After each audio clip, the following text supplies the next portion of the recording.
Hello everyone, আসসালামু আলাইকুম। Welcome back to my channel Shifa's kitchen.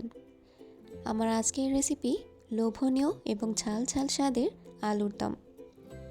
এটা কিন্তু খেতে অনেক বেশি মজা হয় এবং এই আলুর দমটা রুটি, পরোটা, এমনকি ভাত দিয়েও খেতে ভীষণ ভালো লাগে।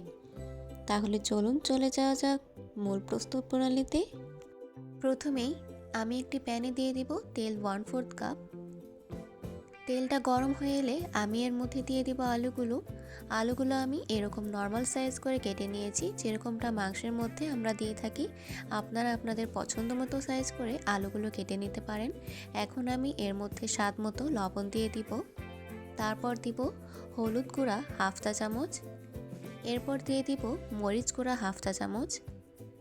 তারপর আমি ভালো করে আলুগুলো নেড়ে চেড়ে নিব।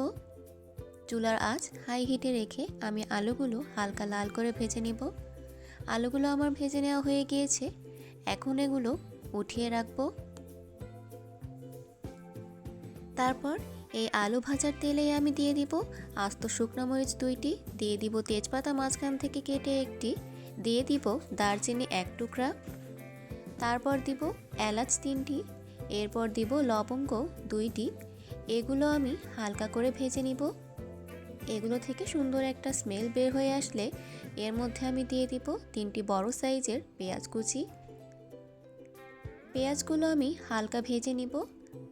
পেঁয়াজগুলো সফট হয়ে আসলে এতে আমি দিয়ে দিব আদা রসুনের পেস্ট 1 টেবিল চামচ। এর কাঁচা গন্ধটা দূর হওয়া অবধি আমি এটা ভালো করে ভেজে নিব।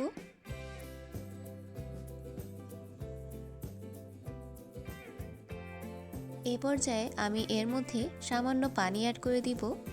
তারপর অ্যাড করব গুঁড়া মশলাগুলো। প্রথমেই দিব হলুদ গুঁড়া 1 চা চামচ, তারপর দিব মরিচ গুঁড়া 1 চা চামচ, দিয়ে দিব ধনে গুঁড়া 1 চা চামচ। এরপর আমি অ্যাড করব জিরা গুঁড়া 1 চা চামচ। তারপর দিব স্বাদ মতো লবণ।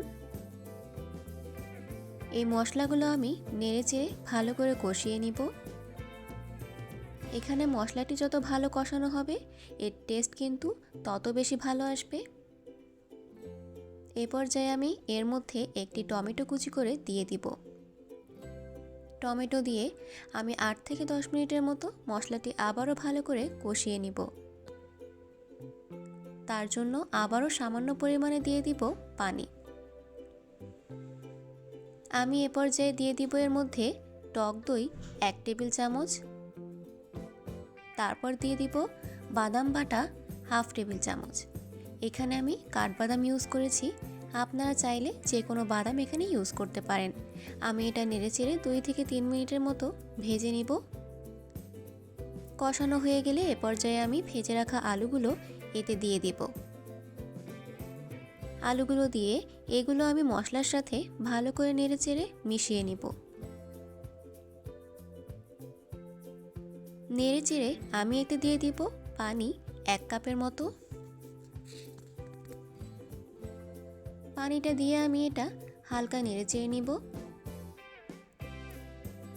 তারপর চুলার আঁচটা মিডিয়াম টু লো হিটে রেখে ঢেকে দিব যতক্ষণ না পর্যন্ত রান্নাটি কমপ্লিট হচ্ছে। এ পর্যায়ে আমি ঢাকনাটি খুলে দিব। আমার আলুর দম রান্না কিন্তু একদম কমপ্লিট। এখন আমি এটা একটু নেড়েচেড়ে নিব।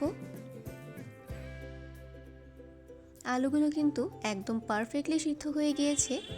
এখন আমি এতে ছড়িয়ে দিব গরম মশলার গুঁড়া 1/2 চা চামচ এবং তারপর দিয়ে দিব চিনি 1/2 চা চামচের মতো। এতে করে আলুর দমের টেস্টটা কিন্তু আরও বেশি ভালো আসবে। তারপর আমি আবারও ভালো করে নেড়েচেড়ে নিব। তারপর এতে উপর থেকে ফ্লেভারের জন্য দিয়ে দিব সামান্য ধনেপাতা কুচি। তারপর চুলাটা অফ করে ঢেকে দমে রেখে দিব 2 থেকে 3 মিনিটের জন্য। ফিরে আসলাম 2 থেকে 3 মিনিট পর। ব্যাস রেডি হয়ে গেল আমার লোভনীয় এবং মজাদার আলুর দম। দেখতে কিন্তু ভীষণ লোভনীয় হয়েছে। আশা করছি একবার হলেও এভাবে আলুর দম ট্রাই করে দেখবেন। আমার এই আলুর দমের রেসিপিটি যদি আপনাদের কাছে ভালো লেগে থাকে তাহলে অবশ্যই আমার ভিডিওটাকে শেয়ার করে দিবেন এবং আমার চ্যানেলটিকে সাবস্ক্রাইব করে আমার পাশেই থাকবেন। ধন্যবাদ।